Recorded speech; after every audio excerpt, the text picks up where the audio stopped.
तो नमस्कार दर्शक मित्रों, स्वागत है तमारू अमारी आ यूट्यूब चैनल में। तो मित्रों, આપણે કોન્સ્ટેબલ ભરતી માટે છે મોડલ પેપરની સિરીઝ ચાલુ કરી છે। તેમાં આજે આપણે મોડલ પેપર નંબર 4 જોવાના છે। તેમાં પણ અગત્યના પ્રશ્નોનું સોલ્યુશન કરાવવાના છે। તો વિડીયોને છે શરૂઆતથી અંત સુધી અવશ્ય નિહાળજો અને વિડીયો પસંદ આવે તો વિડીયોને છે લાઈક કરજો અને વિડીયોને તમારા મિત્રો સાથે અવશ્ય શેર કરજો। તો ચાલો આપણે વિડીયોની શરૂઆત કરીએ। તો પહેલો જ પ્રશ્ન છે કે સંધિ છોડો। અહીં મિત્રો શબ્દ આપેલો છે માત્રાદેશ, જે આ શબ્દનો છે સંધિ છોડવાની છે। તો સંધિ છોડતા છે કઈ રીતનો શબ્દ બનશે?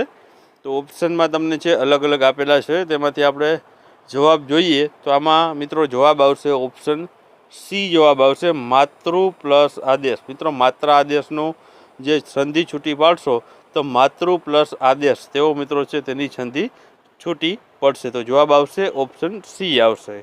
ત્યારબાદ યામિની શબ્દ છે તેનો સમાનાર્થી શબ્દ છે તે જણાવવાનો છે। તો અહીં અલગ અલગ નામ, અલગ અલગ ઓપ્શન છે, એમાં યમની બહેન છે, વીજળી છે, સમીક્ષા છે કે રાત્રિ છે, આમાંથી જવાબ ગોતવાનો છે। તો યામિની શબ્દનો મિત્રો સમાનાર્થી શબ્દ પૂછવામાં આવ્યો છે, તો સમાનાર્થી શબ્દ આવશે ઓપ્શન ડી આવશે, રાત્રિ છે મિત્રો તેનો સમાનાર્થી શબ્દ થશે। ત્યારબાદ આપેલા તળપદાર શબ્દનું શિષ્ટ રૂપ વિકલ્પમાંથી શોધો। મિત્રો પાસલો આ શબ્દ છે તેનું શિષ્ટ રૂપ છે આપવાનું છે આપણે।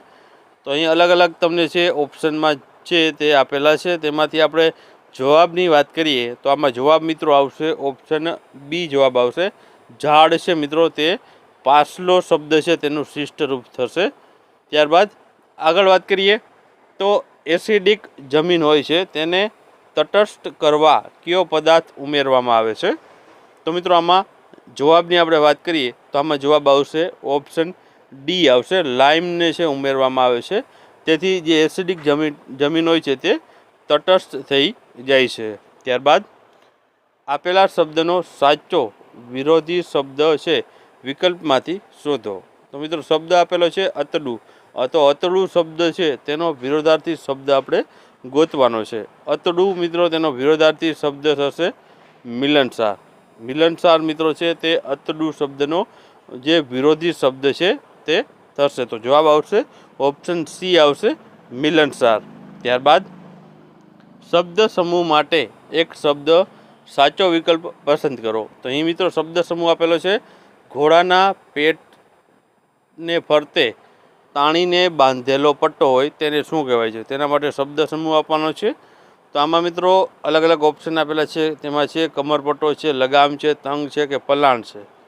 તો મિત્રો એ ઘોડાના પેટને ફરતે જે બાંધેલો પટ્ટો હોય છે તેની વાત થઈ છે, તો તેને મિત્રો શું કહેવાય છે? તો તેને ઓપ્શન બી કહેવાય, તંગ કહેવામાં આવે છે।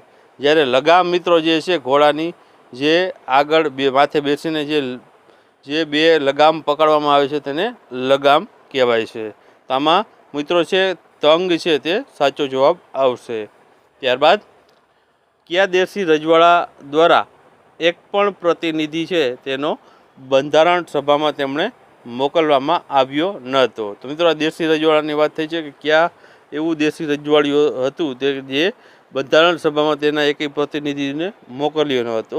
તો આવું મિત્રો દેશી રજવાડું હતું તે હતું ઓપ્શન એ હૈદરાબાદ હતું। તેમણે મિત્રો છે તેમના એક પણ પ્રતિનિધિને છે બંધારણ સભામાં છે મોકલ્યો ન હતો। ત્યારબાદ પાયરોમીટર શું માપવા માટે વપરાય છે? તો મિત્રો પાયરોમીટર શેના માટે છે વપરાય છે, શું માપાય છે પાયરોમીટરથી? તો આમાં જવાબ આવશે ઓપ્શન સી આવશે, તાપમાન છે મિત્રો પાયરોમીટરથી છે તે માપવામાં આવતું હોય છે। ત્યારબાદ આગળનો પ્રશ્ન છે કાર્બોદિત પ્રોટીન અને ચરબીના ચયાપાચનની ક્રિયાનું દરનું નિયંત્રણ શાના દ્વારા થાય છે? તો આમાં મિત્રો જવાબ આવશે ઓપ્શન એ જવાબ આવશે, થાઇરોઇડ દ્વારા છે આનું છે તે નિયંત્રણનું જે છે નિયંત્રણ તેમના દ્વારા થતું હોય છે।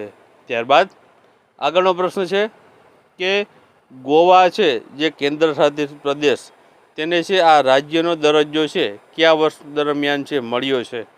તો મિત્રો આમાં ઓપ્શન આપેલા છે અલગ અલગ સાલના, તેમાંથી આપણે જવાબની વાત કરીએ તો જવાબ આવશે ઓપ્શન બી જવાબ આવશે 1987માં છે મિત્રો ગોવા જે કેન્દ્ર શાસિત પ્રદેશ હતો પહેલાં તેને છે રાજ્યનો દરજ્જો છે આપવામાં આવ્યો હતો. ત્યારબાદ આગળનો પ્રશ્ન છે કે ખાલી ચણો વાગે ઘણો આ કહેવત છે તેનો અર્થ છે તે જણાવવાનો છે. મિત્રો ખાલી ચણો વાગે ઘણો તેનો અર્થ આમાંથી ઓપ્શનમાંથી આપણે ગોતીએ તો આમાં જવાબની આપણે વાત કરીએ તો જવાબ આવશે ઓપ્શન ડી આવશે કે જેનામાં છે ઓછી આવડત હોય, જેનામાં ઓછી આવડત હોય તે વધુ બતાવવાનો ડોળ કરે. તો જવાબ આવશે ઓપ્શન ડી જવાબ છે મિત્રો આ પ્રશ્નમાં છે તે આવશે. ત્યારબાદ આગળ વાત કરીએ તો કયા બંધારણીય સુધારાથી ગ્રામ સભાને દરજ્જો છે તે મળ્યો છે? તો આમાં ઓપ્શનમાં અલગ અલગ સુધારાઓ આપેલા છે. તેમાં આપણે જવાબની વાત કરીએ તો જવાબ આવશે ઓપ્શન એ આવશે 73મો જે બંધારણીય સુધારો થયો હતો તેમના દ્વારા છે ગ્રામ સભાને છે તે બંધારણીય છે તે દરજ્જો છે તે મળ્યો છે. ત્યારબાદ આગળનો પ્રશ્ન છે કે શીખ ધર્મના માન્યતામાં કિરપાણ ધારણ કરવાનો અને તેની સાથે લઈને ફરવાનો સમાવેશ થાય છે. તો તેવું સ્પષ્ટીકરણ ભારતના સંવિધાનના કયા અનુચ્છેદ હેઠળ છે કરવામાં આવેલું છે?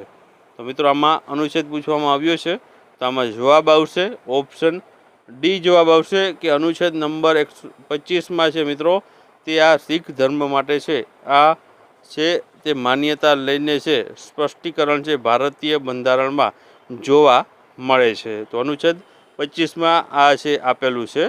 ત્યારબાદ આગળનો પ્રશ્ન છે કે નીચેનામાંથી કયું મંદિર સોલંકી કાળનું નથી તેવું પૂછ્યું છે. સોલંકી કાળમાં આ મંદિર નથી સોલંકી કાળનું. તો આમાં અલગ અલગ મંદિરના નામ આપેલા છે જેમાં તારંગા મંદિર છે, રુદ્રમહાલ છે, ગોપનું મંદિર છે અને મોઢેરાનું સૂર્ય મંદિર છે. તો આમાં જવાબની આપણે વાત કરીએ તો આમાં જવાબ આવશે મિત્રો ઓપ્શન બી જવાબ આવશે ગોપનું મંદિર છે મિત્રો તે સોલંકી કાળનું મંદિર નથી. તો જવાબ આવશે ઓપ્શન બી આવશે ગોપનું મંદિર.